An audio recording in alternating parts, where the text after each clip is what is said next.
আল্লাহ রাব্বুল আলামিন বলেন, ইয়া আইয়ুহাল্লাযীনা আমানু কু আনফুসাকুম ওয়া আহলিকুম নারা। আল্লাহু আকবার।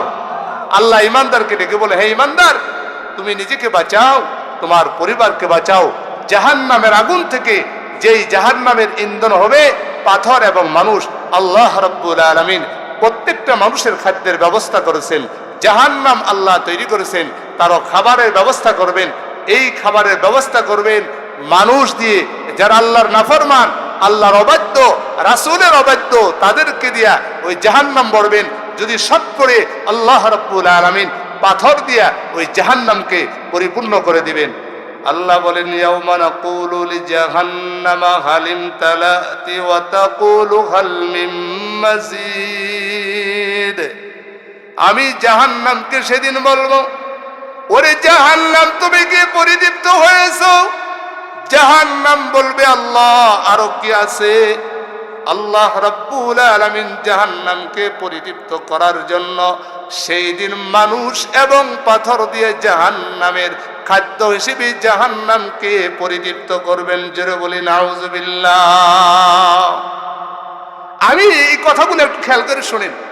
ঈমানদারকে ডাক দিয়ে বললেন, ঈমানদার, জাহান্নাম থেকে বাঁচাও। ঈমানদার আবার আগুন থেকে কেমনে বাঁচাবে ঈমান থাকলে? বর্ণিত আছে, যার ভিতরে ঈমান আছে সে যখন ওই ফুল সিরাতের পুল পার হবে, জাহান্নামের উপর দিয়ে হবে, চিকন হবে, ধারালো হবে, সেইখান দিয়েও যখন কেউ বিদ্যুতের গতিতে পার হবে, কেউ দৌড়ে পার হবে, কেউ হেঁটে হেঁটে পার হবে, আর যে জাহান্নামে হবে জাহান্নামের ভিতরে পড়ে যাবে। নাউযুবিল্লাহি মিন যালিক। কিন্তু ঈমানদার যখন যাবেন, তার ঈমানের নূরের কারণে, পাওয়ারের কারণে জাহান্নাম পর্যন্ত নিবু নিবু অবস্থা হয়ে যাবে। জাহান্নাম, আল্লাহ তোমার এমন এক বান্দা এই জায়গা পার হইতেছে, তার নূরের কারণে আমার জাহান্নামের আগুন পর্যন্ত নিভে যাচ্ছে, দ্রুত তাড়াতাড়ি এই বান্দাকে এখানে পার করে দাও। সুবহানাল্লাহ বিহামদিহি। একটা কিতাব আছে মুকাশাফাতুল কুলুব, যে কিতাবটি লিখেছেন জগৎ বিখ্যাত আলেম ইমাম গাজালি রাহিমাহুল্লাহ। মানুষ তার এই উপাধিতেই চিনে। তার মূল নাম হইল আবু হামিদ মুহাম্মদ বিন মুহাম্মদ ইমাম গাজালি রাহিমাহুল্লাহ। ইরানের তেহরানে তার জন্ম। গাজাল নামক স্থানে জন্মগ্রহণ করেছেন, এই জন্য গাজালি বলা হয়। তিনি একজন দার্শনিক ছিলেন। 450 হিজরিতে জন্মগ্রহণ করেছেন। কথা খেয়াল করে, আমি কথা বলবো কিছু। 505 হিজরিতে ইন্তেকাল করেছেন। মাত্র 55 বছর হায়াত তিনি পেয়েছিলেন। ওয়াজ নসিহত থেকে নিয়ে দরস ও তাদরিস প্রত্যেকটা সেক্টরে তার খেদমত ছিল। এই 55 বছর জীবনে তিনি 400 কিতাব লিখেছেন। সুবহানাল্লাহ বলবেন না? 400 কিতাব লিখেছেন। ইমাম নববী রাহিমাহুল্লাহ বলেন, আমি হিসাব করে দেখেছি এই 400 কিতাব লিখতে দৈনন্দিন তার 16 পৃষ্ঠা লিখতে হয়েছে। আল্লাহু আকবার। জোরে বলেন আল্লাহু আকবার। আপনারা বিষয়টা বুঝেন না, এই জন্য চুপ থাকলেন। তার এত কর্ম ব্যস্ত থাকার পরেও দৈনন্দিন 16 পৃষ্ঠা করে তিনি লিখেছেন। সুবহানাল্লাহ বিহামদিহি। অথচ আমরা একবার সুবহানাল্লাহ আলহামদুলিল্লাহ বলার টাইম পাই না। আগ্রাখালী বাজার, মিলন বাজার, সকল বাজার গেলে বোঝা যায় আমাদের টাইমটা কোথায় পাস হচ্ছে। কথা ঠিক না বেঠিক? 4 দোকান ছাড়া, আড্ডা ছাড়া আমাদের আর এখন সময় পাস হচ্ছে না। এখানে যে লোক বসা আছেন, আগ্রাখালী বাজারের চেয়ে লোক বেশি। কথা ঠিক না বেঠিক? আওয়াজ করে বলেন ঠিক না বেঠিক? অনেক বেশি আছে। আল্লাহ রাব্বুল আলামিন তাদের উপর রহমতের দৃষ্টি দেন নাই। এই সাআদাত বাজুরে বাজুয়নিস তানা বখশদ খুদায়ে বখশিন্দা। আল্লাহর খাস রহমত, আল্লাহর রহমতের দৃষ্টির কারণে এই জালিসুর রহমান এই প্যান্ডেলের নিচে আমরা বসার সুযোগ পেয়েছি। সুবহানাল্লাহ বিহামদিহি। তা আমি যেটা আপনাকে বলতে চেয়েছিলাম, তিনি কেমন ছাত্র ছিলেন একটু ধারণা দিয়েই আমার মূল আলোচনা আমি করব। তিনি জুরজানে লেখাপড়া করে আগের জামানার উস্তাদ যারা ছিল তারা ছাত্রদেরকে যা পড়াইতো তাকরির মানে আলোচনা করতেন, লিখতে বাধ্য করতেন, সকলের লিখতে হবে। এখনকার জামানা মতো এত নোট, এত গাইড, ব্যাখ্যা গ্রন্থ ছিল না। উস্তাদ যা বলতেন ওটা লিখতে বাধ্য করতেন। উস্তাদ যা তাকরির করতেন, আলোচনা করতেন, ওই লিখিত পাণ্ডুলিপিকে তালিকাত বলা হয়। পাণ্ডুলিপি, এই লিখিত পাণ্ডুলিপি নিয়ে তিনি যাচ্ছিলেন জুরজান থেকে লেখাপড়া শেষ করে ইরানের তেহরানের দিকে রওনা করলেন। রাস্তার ভিতরে ডাকাতের কবলে পড়লেন। ডাকাত সকলের সব কিছু লুণ্ঠন করে নিলেন। ইমাম গাজালি রাহিমাহুল্লাহ তার লিখিত তালিকাত সেগুলো ডাকাত নিয়ে গেলেন। ইমাম গাজালি তাদের পিছনে পিছনে হাঁটতে লাগলেন। সকলে বাধা দেয়, কাছে এসো না। কিন্তু ইমাম গাজালি তাদের পিছনে যাইতে লাগলেন। বললেন, আমি টাকা পয়সা চাই না, আমার সম্পদ আমি চাই না। আমি উস্তাদের মুখে যা শুনেছি, নোট করেছি, ওই লিপিবদ্ধ খাতাপত্রগুলোকে তালিকাত বলা হয়, এগুলো আমাকে দান করো, দিয়ে দাও। ডাকাত সর্দার ব্যঙ্গ করে বললেন, তোমার জীবনের যত পড়াশোনা করেছো সব কিছু কি এই লিখিত খাতার ভিতরে আছে, তোমার সিনার মধ্যে কি নাই? এ কথা বলে তালিকাত লিখিত পাণ্ডুলিপিগুলি তাকে দিয়া দিলেন। এরপরে ইমাম গাজালি রাহিমাহুল্লাহ সমস্ত তালিকাত তিনি মুখস্থ করেছিলেন। জোরে বলি সুবহানাল্লাহ। এরপরে উস্তাদ যা বলেছেন সাথে সাথে মুখস্থ করেছেন, যাতে ডাকাতের কবলে পড়লেও দুনিয়ার সব সম্পদ হারিয়ে যায়, সিনার ভিতরে যা ধারণ করবেন সেটা যাতে হারিয়ে না যায়, নিজের সিনার ভিতরে তিনি ধারণ করেছিলেন। এই ইমাম গাজালি রাহিমাহুল্লাহ কিতাব লিখেছেন মুকাশাফাতুল কুলুব।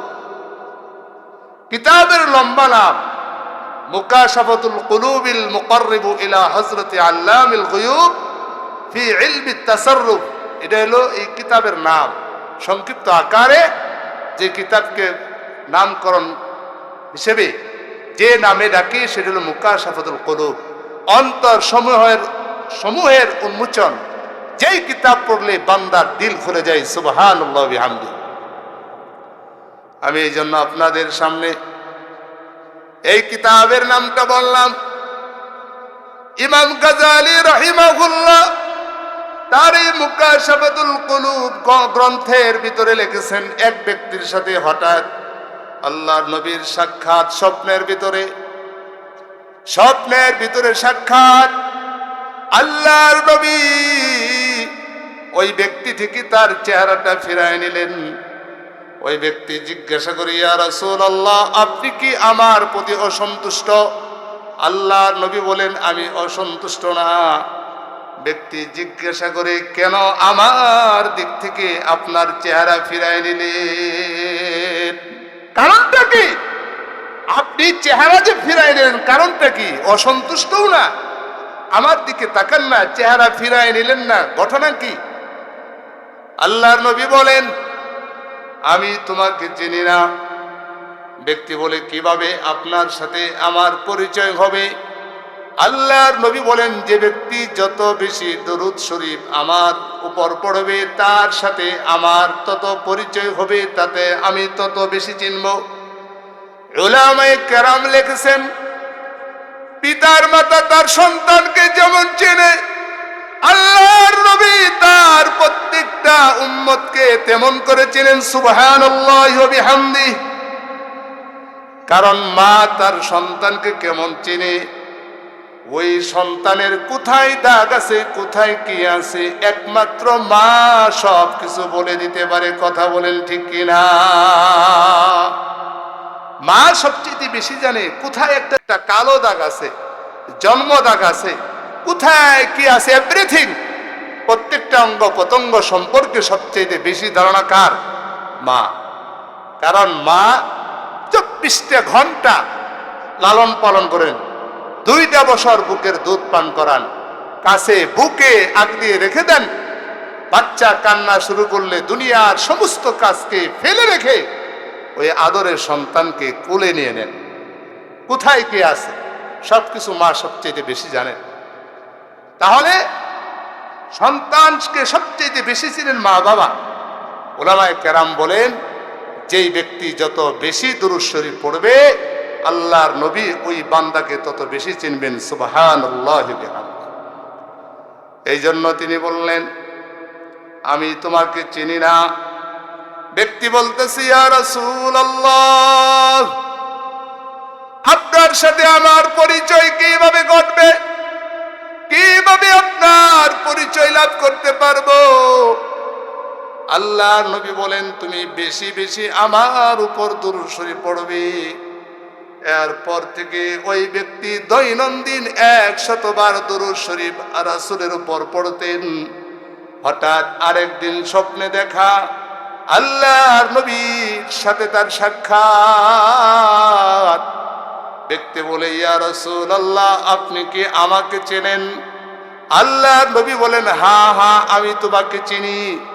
যে বান্দা যত বেশি দুরূদ শরীফ পড়বে ওই বান্দার সাথে আমার তত পরিচিতি হবে, সম্পর্ক হবে। হাদিসের মধ্যে আসছে, দুরূদ শরীফ পৌঁছায় দেওয়ার জন্য আল্লাহ রাব্বুল আলামিন ফেরেশতা নিযুক্ত করেছেন। কোন বান্দা যখন দুরূদ শরীফ পড়ে সাথে সাথে রওজা আতহারে ওই ফেরেশতা দুরূদ শরীফ পৌঁছায় দেন। বাড়িতে যাই সুবহানাল্লাহ বলবেন, বলার কি দরকার?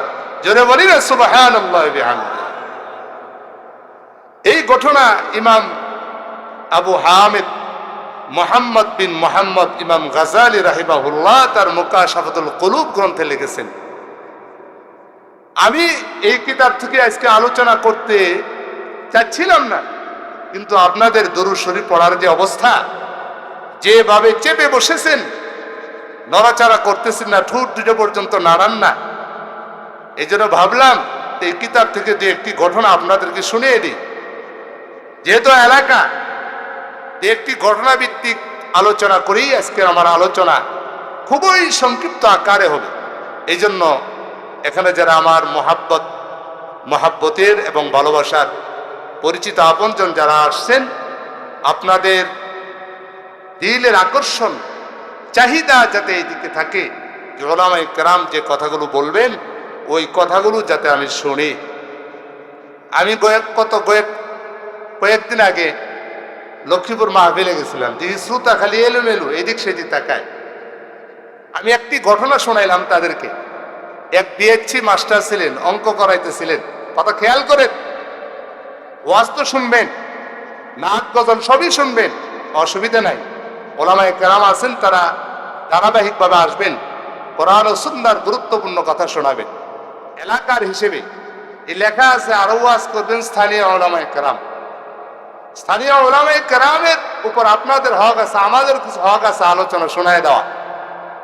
আপনাদের শুনতে মনে চাক বা না চাক, আমাদের যে দায়িত্ব কর্তব্য সেটা আমরা পালন করতেছি। আপনাদের দায়িত্ব হলো স্থানীয় উলামায়ে কেরামের কথাগুলো মনোযোগ দিয়ে শোনা। সেই দিক থেকে আপনাদের কাছে কথাগুলো বলতেছি। দেখছি মাস্টার ব্ল্যাকবোর্ডে অঙ্ক করাচ্ছেন, ক্লাসে এক মাপের ছাত্র থাকে না, কিছু দুষ্ট ছাত্র থাকে, অমনোযোগী ছাত্র থাকে। মাস্টার সাহেব অঙ্ক লিখলেন, সকল ছাত্রকে বললেন, তোমাদের অঙ্ক কি মাথায় ঢুকছে? কথা খেয়াল করেন। ওই যে ছাত্রদের মধ্যে এক দুষ্ট ছাত্র, তার ক্লাসে মনোযোগ নাই, ব্ল্যাকবোর্ডে সে তাকাই নাই, বেড়া যে আছে দেওয়াল, তার ফাঁক দিয়ে বাহিরে তাকায় দেখেন এক ইঁদুর গোত্রের ভিতরে ঢুকছে। ইঁদুর মাত্র তার মাথাটা ওই গোত্রের ভিতরে ঢুকাইছেন, এই মুহূর্তেই পিএইচডি সাহেব জিজ্ঞাসা করেন, অঙ্ক মাথায় ঢুকছে? ওই দুষ্ট ছাত্র সে বলতেছে, কেবল মাথাটুকুন ঢুকছে, পুরোটা এখনো ঢুকে নেই। বলেন, তার মনোযোগ কি পড়াশোনায় ছিল ইঁদুর যে মাথা ঢুকাইছে গোত্রের ভিতরে সেই দিকে ছিল, সেই দিকে ছিল। এই জন্য সে বলছে কেবল মাথা ঢুকছে, পুরোটা এখনো ঢুকে নাই। যদি মনোযোগ না থাকে ওই মাথা পর্যন্তই ঢুকবে, দিল পর্যন্ত আর কথা ঢুকবে বলে কি ওয়াজ করছে। কোরআন ও সুন্নাহর কথা যেভাবেই বলুক, সুর দিয়ে বলুক আর সারা বলুক, আপনি মনোযোগ দিয়ে যদি শুনেন ইনশাআল্লাহ ওই কথা আপনার দিলে তাসির হবে। সুবহানাল্লাহ ওয়া বিহামদিহি। الذين يستمعون القول فيتبعون احسنه সূরাতুজ জুমারের 18 নম্বর আয়াত। আল্লাহ বলেন যারা কথাগুলো মনোযোগ দিয়ে শুনবে, উত্তম কথাগুলো অনুসরণ করবে, আল্লাহ রাব্বুল আলামিন তাদেরকে হেদায়েতের উপর চালায় দিবেন। তাদের নামটা জ্ঞানীদের সাথে তাদের নামটা উঠায় দিবেন। সুবহানাল্লাহ। জ্ঞানী হেদায়েতের উপর চালায় দিবেন। কথা মনোযোগ দিয়ে শোনা, দিল দিয়ে শোনা, কোরআন ও সুন্নাহর কথা। আগে তো সুর দিয়ে বলে নাই, এমনি কথা বলতো, মানুষ পরিবর্তন আসতো। এত সুন্দর করে কথা বলার পরেও আমাদের ভিতরে পরিবর্তন আসে না। কারণ কি? যে বক্তা তার ভিতরে ইখলাস নাই, শ্রোতার ভিতরে ইখলাস নাই, যিনি মাহফিলের আয়োজন করেন তার ভিতরে ইখলাস নাই। ইখলাসবিহীন হওয়ার কারণে শত শত হাজার হাজার মাহফিল হচ্ছে, একদিনেই একই উপজেলায় অসংখ্য মাহফিল হচ্ছে, কিন্তু আমরা হেদায়েতের নূর পাচ্ছি না। কথা বলেন ঠিক না বেঠিক? জোরে বলেন ঠিক না বেঠিক? এই জন্য আপনাদের মনোযোগ দিয়ে শুনতে হবে। আমি আপনাদের সামনে কোরআনে হাকিমের গুরুত্বপূর্ণ একটি সূরা, সূরাতুত তাহরীম এর 6 নম্বর আয়াতের অংশ তেলাওয়াত করেছিলাম। আল্লাহ রাব্বুল আলামিন বলেন, ইয়া আইয়ুহাল্লাযীনা আমানু কু আনফুসাকুম ওয়া আহলিকুম নারা। আল্লাহু আকবার। আল্লাহ ঈমানদারকে ডেকে বলে, হে ঈমানদার, তুমি নিজেকে বাঁচাও, তোমার পরিবারকে বাঁচাও জাহান্নামের আগুন থেকে, যেই জাহান্নামের ইন্ধন হবে পাথর এবং মানুষ। আল্লাহ রাব্বুল আলামিন প্রত্যেকটা মানুষের খাদ্যের ব্যবস্থা করেছেন। জাহান্নাম আল্লাহ তৈরি করেছেন, তারও খাবারের ব্যবস্থা করবেন। এই খাবারের ব্যবস্থা করবেন মানুষ দিয়ে, যারা আল্লাহর নাফরমান, আল্লাহর অবাধ্য, রাসূলের অবাধ্য, তাদেরকে দিয়া ওই জাহান্নাম ভরবেন। যদি শত করে আল্লাহ রাব্বুল আলামিন পাথর দিয়া ওই জাহান্নামকে পরিপূর্ণ করে দিবেন। আল্লাহ বলেন, ইয়াউমা নাকুলু লিজাহান্নামা হাল ইমতালাতি ওয়া তাকুলু হাল মিন মাজিদ। আমি জাহান্নামকে সেদিন বলবো, ওরে জাহান্নাম তুমি কি পরিতৃপ্ত হয়েছো? জাহান্নাম বলবে, আল্লাহ আরো কি আছে? আল্লাহ রাব্বুল আলামিন জাহান্নামকে পরিতৃপ্ত করার জন্য সেই দিন মানুষ এবং পাথর দিয়ে জাহান্নামের খাদ্য হিসেবে জাহান্নামকে পরিতৃপ্ত করবেন। জোরে বলি নাউযুবিল্লাহ। আমি এই কথাগুলো একটু খেয়াল করে শুনেন। ঈমানদারকে ডাক দিয়ে বললেন, ঈমানদার জাহান্নাম থেকে বাঁচাও। ঈমানদার আবার আগুন থেকে কেমনে বাঁচাবে ঈমান থাকলে? বর্ণিত আছে, যার ভিতরে ঈমান আছে সে যখন ওই ফুল সিরাতের পুল পার হবে, জাহান্নামের উপর দিয়ে হবে, চিকন হবে, ধারালো হবে, সেইখান দিয়েও যখন কেউ বিদ্যুতের গতিতে পার হবে, কেউ দৌড়ে পার হবে, কেউ হেঁটে হেঁটে পার হবে, আর যে জাহান্নামে হবে জাহান্নামের ভিতরে পড়ে যাবে। নাউযুবিল্লাহি মিন যালিক। কিন্তু ঈমানদার যখন যাবেন, তার ঈমানের নূরের কারণে, পাওয়ারের কারণে জাহান্নাম পর্যন্ত নিবু নিবু অবস্থা হয়ে যাবে। জাহান্নাম, আল্লাহ তোমার এমন এক বান্দা এই জায়গা পার হইতেছে, তার নূরের কারণে আমার জাহান্নামের আগুন পর্যন্ত নিভে যাচ্ছে, দ্রুত তাড়াতাড়ি এই বান্দাকে এখানে পার করে দাও। সুবহানাল্লাহ বিহামদিহি। এটা কিসের নূর? ঈমানের নূর। বলেন কিসের নূর? ঈমানের নূর। এই জন্য এক বান্দা ছিল খুবই মুনাফিক এবং কৃপণ।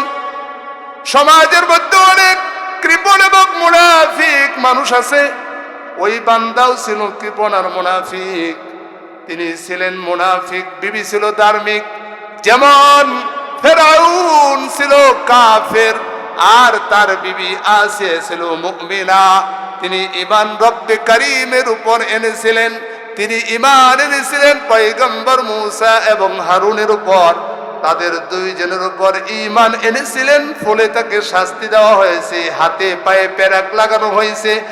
এরপরেও একটা মুহূর্তের জন্য ঈমান ছাড়ে নাই। কথা বলেন ঠিক কিনা? তাহলে কথাগুলো গুরুত্বের সাথে মনোযোগ দিয়ে শুনতে হবে। ও মুসলমান, ইমানদার আল্লাহর গোলাম, আল্লাহ রাব্বুল আলামিন এর সাথে সবচাইতে ভালো সম্পর্ক হইল মুমিন, যার ভিতরে ঈমান আছে। ঈমান, আল্লাহ বলেন ওয়াল্লাযীনা আমানু আশাদ্দু হুব্বাল লিল্লাহ। ঈমানদার সবচাইতে আল্লাহকে বেশি মহব্বত করেন। আল্লাহু ওয়ালিয়ুল্লাযীনা আমানু, আল্লাহ রাব্বুল আলামিন যারা ঈমান এনেছেন তাদের অভিভাবক। ওই মুনাফিক আর কৃপণ ব্যক্তি তার বিবিকে শপথ করায় বলে, বিবি তুমি আমার সাথে শপথ করো, তুমি কাউকে সংসার থেকে কিছু দান করবে না, যদি দান করো আমি তোমাকে তালাক দিয়ে দিব। বলেন দান করলে কি করবে?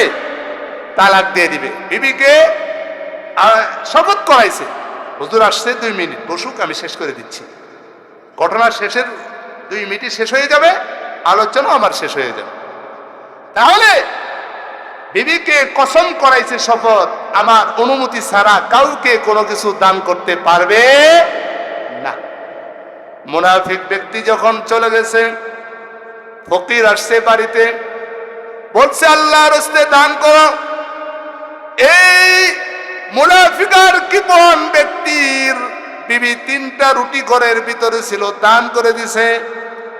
যখন ওই ফকির 3টা রুটি নিয়ে যাচ্ছিল, মুনাফিক আর কৃপণ ব্যক্তির সাথে যখন সাক্ষাৎ, সে বলে রুটি কোথায় পেলে? ভিক্ষুক বলে আমি তোমার বাড়িতে গিয়েছিলাম, বললাম আল্লাহর রাস্তে দান করো। তোমার বিবি ঘর থেকে 3টি রুটি দান করেছে, ওই 3টি রুটি নিয়েই আমি পথ হাঁটতেছি। তিনি দৌড়ায় বাড়িতে গেলেন, গিয়া বললেন, বিবি তোমাকে আমি নিষেধ করেছি, আমার অনুমতি ছাড়া তুমি দান করলে তালাক, তুমি কি জানো না? বলল হ্যাঁ জানি। তাহলে কেন দান করেছো? যে আল্লাহকে সন্তুষ্টি করার জন্য দান করেছি। মুনাফিক তেলে বেগুনে চলে গেলেন, আরে আল্লাহ সন্তুষ্টির জন্য তোর ঈমানের কারণে করছস, তোর ঈমানটা একটু পরীক্ষা করে দেখি ঈমানটা কেমন। তিনি বিশাল আগুনের কুণ্ডলী তৈরি করলেন। এই ঘটনা ইমাম আবু হামিদ মুহাম্মদ বিন মুহাম্মদ ইমাম গাযালি রাহিমাহুল্লাহ তার মুকাশাফাতুল কুলুব কিতাবের মধ্যে লিখেছেন, ওই মুনাফিক আর কৃপণ ব্যক্তি আগুনের কুণ্ডলী তৈরি করে আগুন যখন যেখানে দিলেন, দাউ দাউ করে আগুন জ্বলতে লাগলো। বিবিকে বলেন তোর ঈমানের পাওয়ার, সেই জন্য এই আগুনের ভিতরে লাফ দিয়ে যদি ঈমান থাকে আগুন তোকে পোড়াবে না, আর ঈমান না থাকলে আগুন তোকে পুড়ে ফেলবে। আল্লাহর বান্দি প্রস্তুত হয়ে গেলেন, আমি প্রস্তুত। স্বামী বলে তোর গহনা যে ছিল, গহনা, হাতের বালা, কানের দুল, গলার চেন যাচ্ছে খুলে তারপরে আগুনের ভিতরে লাফ দে। বিবি বলে বন্ধুর সাথে বন্ধুর সাক্ষাৎ করতে গেলে বন্ধুর সাথে সাজগোজ করে সুসজ্জিত হয়ে সাক্ষাৎ করতে যাই, আমার রব আল্লাহর সাথে সাক্ষাৎ করতে যাচ্ছি, সাজসজ্জাবিহীন আমি রব্বে কারীমের সাথে সাক্ষাৎ করতে যেতে পারবো না। এই কথা বলে বিবি আগুনের ভিতরে লাফ দিলেন। আর কৃপণ মুনাফিক ব্যক্তি যখন ডাকনা দিয়ে আগুনের কুণ্ডলী রেখে দিলেন, 3 দিন চলে গেল। তিনি আসলেন, এসে যখন ডাকনা সরাইলেন, আল্লাহ রাব্বুল আলামিন আগুনকে সৃষ্টি করেছেন তার দুষ্ট ইব্রাহিমের জন্য। বলেছিলেন কুল্লা ইয়া নারু কুনি বারদাও ওয়া সালামান আলা ইব্রাহিম। আল্লাহু আকবার, জোরে বলেন আল্লাহু আকবার। ইব্রাহিমকে আল্লাহ রাব্বুল আলামিন আগুনে পুরান নাই। এখনো কোন বান্দার ভিতরে যদি ইব্রাহিমী চেতনা, ইব্রাহিমী ঈমান যদি থাকে, এখনের আগুন ওই বান্দাকে পোড়াবে না। 3 দিন পরে মুনাফিক আর কৃপণ ব্যক্তি খুলে দেখলেন তার বিবিকে আগুনে পুরান নাই, বিবি আগের চাইতেও আরো সুন্দর হয়েছে। আল্লাহু আকবার, জোরে বলি আল্লাহু আকবার। এই হইল ঈমানের হালাত। আল্লাহ বলেন ইয়া আইয়ুহাল্লাযীনা আমানু উ আনফুসাকুম ওয়া আহলিকুম নারা। হে ঈমানদার, তুমি নিজেকে বাঁচাও, তোমার আহালকে জাহান্নামের আগুন থেকে বাঁচাও। আলী বলেন আল্লিমুহুম ওয়া আদ্দিবুহুম, ইলম শিক্ষা দিয়ে, আদব শিক্ষা দিয়ে জাহান্নামের আগুন থেকে বাঁচাও। আমি মুসলিম শরীফের হাদিস আপনাদের সামনে তেলাওয়াত করছি। আল্লাহর নবী বলেন কুল্লুকুম রাঈন ওয়া কুল্লুকুম মাসউলুন আন রাইয়াতিহি। লম্বা হাদিসের প্রথম অংশ এটা। আল্লাহর নবী বলেন প্রত্যেকেই দায়িত্বশীল, প্রত্যেকেই তার দায়িত্ব সম্পর্কে হাসরের ময়দানে জিজ্ঞাসা করতে হবে। এই জন্য বিবি কোথায় যায়, সন্তান কোথায় যায়, নামাজ পড়ে কিনা হিসাব নিতে হবে। হিসাব না নিলে বান্দার আল্লাহর আদালতে জবাবদিহি করতে হবে। এই জন্য নিজেও জাহান্নামের আগুন থেকে নিজেকে বাঁচানোর চেষ্টা করব, পরিবারকেও জাহান্নামের আগুন থেকে বাঁচানোর চেষ্টা করব। আল্লাহ রাব্বুল আলামিন আমাদের সকলকে এই কথাগুলোর উপর আমল করার তৌফিক দান করুন। সকলে জোরে বলি আমিন। ওয়া আখিরু দাওয়ানা আলহামদুলিল্লাহি রাব্বিল আলামিন। মুহতারাম হাজিরিন, ওলামায়ে কেরাম আসছেন, এরপরও বেয়াদবিমূলক দুই একটি কথা বলে ফেলছি, হযরতের কাছে ক্ষমা প্রার্থী। আপনারা আসছেন, বসবেন, দ্বীনি কথা শুনবেন। যে কথাগুলো হলো আল্লাহ রাব্বুল আলামিন সহি কথাগুলোর উপর আমাদের সকলকে আমল করা তৌফিক দান করুন। সেই সাথে আপনাদের এই সন্তান আপনাদের কাছে দোয়া চাই, আল্লাহ রাব্বুল আলামিন স্বাস্থ্য কণ্ঠ ভালো রেখে দ্বীনের খেদমতের জন্য, দ্বীনের খেদমত করার, দ্বীনের সাথে মৃত্যুর আগ পর্যন্ত থাকার তৌফিক দান করুন। আপনাদেরকেও আল্লাহ রাব্বুল আলামিন মৃত্যুর আগ পর্যন্ত দ্বীনের সাথে থাকার তৌফিক দান করুন। সকলে বলি আমিন।